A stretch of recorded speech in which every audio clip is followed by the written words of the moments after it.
7:40 a.m. Tuesday. You can't come in here, the woman insisted. I don't care what's happening out there. You can't come in.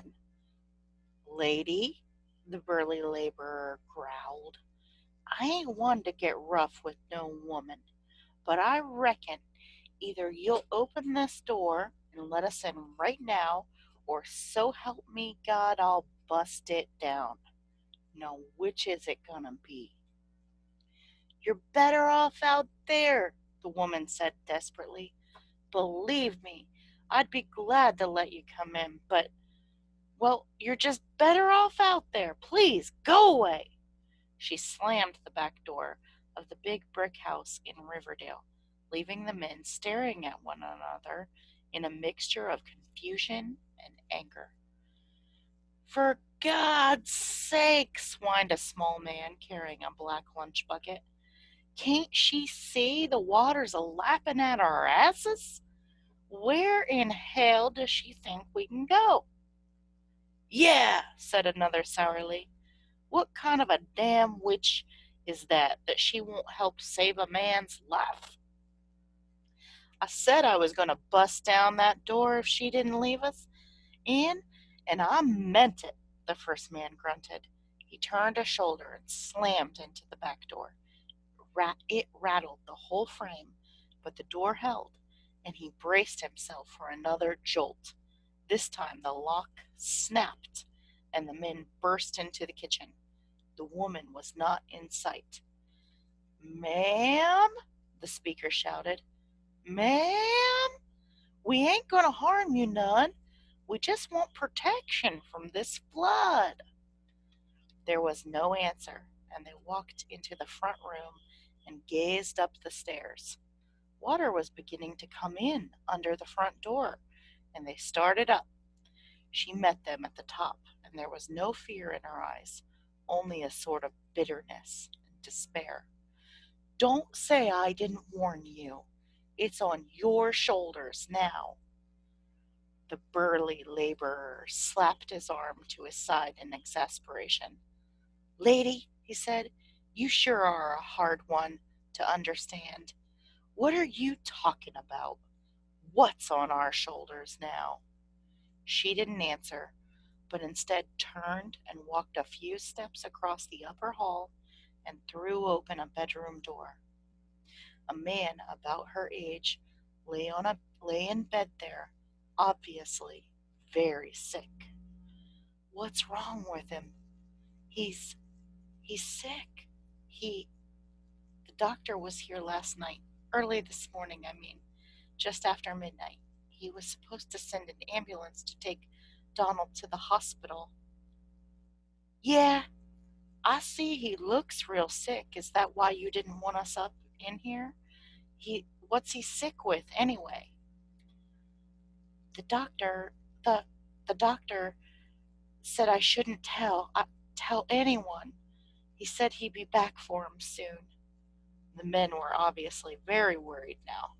The tallest individual, who hadn't spoken yet, said, Ma'am, that doctor isn't coming back with an ambulance now. We're stuck here, all of us, until the water goes down. We've got a right to know. What's wrong with him? She lowered her eyes. He's got diphtheria. 7:45 a.m. Tuesday.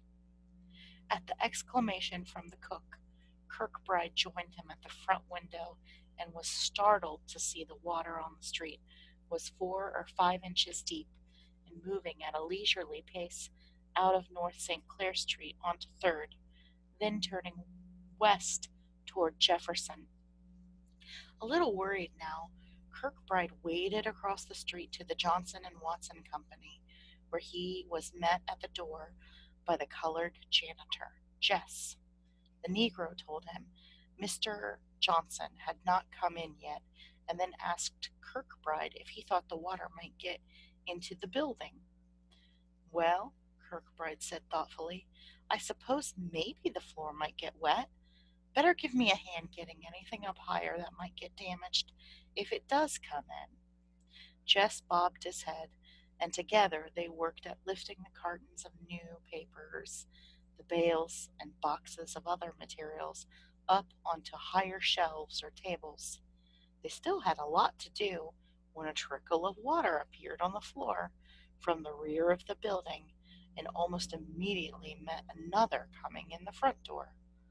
By golly, Jess, Kirkbride said, looks like it's coming in at that. Let's hop to it. Forget the supplies for now. Let's get these office records and files up to the second floor. Law, said Jess, his eyes widening. You don't think it's going to come in that high, does you? Oh, I don't think so, Jess. This is just in case. Doesn't hurt to think ahead a little. Just in case, he repeated. Yes, sir, Jess said nervously. Just in case. 7:46 a.m. Tuesday. The water tumbled down the stairs in a veritable torrent and was already up to Edward W. Hanley's knees. He looked at the levers and wheels and valves before him and knew he would have to make his decision quickly. If he turned the city's gas off now, the citizens would suffer from the lack of it.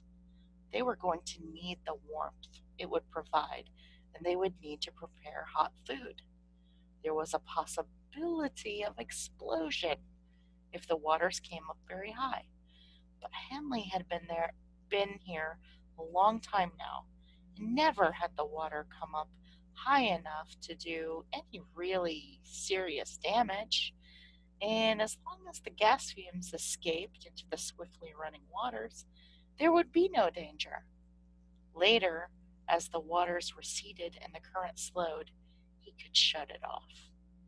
Still, the decision was hard to make, and it wasn't until he stood waist deep in the water that he turned and waded up the stairs against the current. He would leave it on. It was a serious mistake.